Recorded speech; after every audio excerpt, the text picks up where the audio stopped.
Carolyne Watson, age 17, and Julian Matthias Buckwald, 22, were kidnapped and brought 6 hours away to Australia's Alpine National Forest in 2008 by a satanic cult.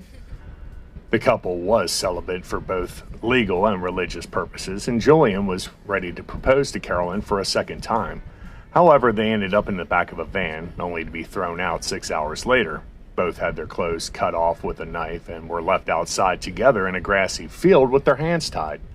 Julian managed to get up, walk over to Carolyne, and untie her hands, allowing them to get up and wander around the field. They managed to find a bag stuffed with a sleeping bag, a toothbrush, coconut, knife, and shovel, along with a jar of peanut butter. The couple dove into freezing river in fear of the kidnappers coming back and continuously moved around barefoot and naked for a week around the field to avoid being found. The nights were freezing and they huddled together to stay warm while it rained outside, taking shelter in the sleeping bag Julian had found in that bag. One night he suggested they get married under the eyes of God before they died, ending their celibacy. However, Carolyne refused the advance as was determined to survive and was taken aback by Julian's suggestion.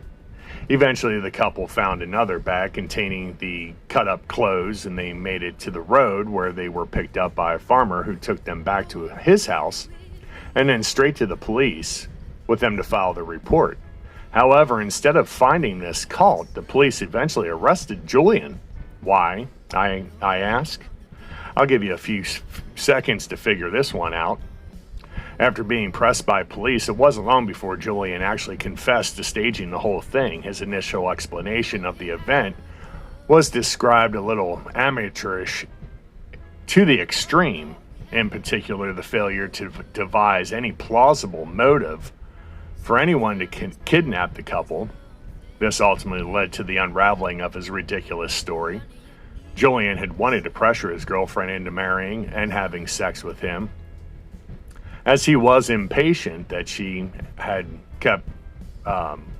wanted to wait until she finished high school first, so he decided to kidnap her instead and talk to her about it over the course of these few days.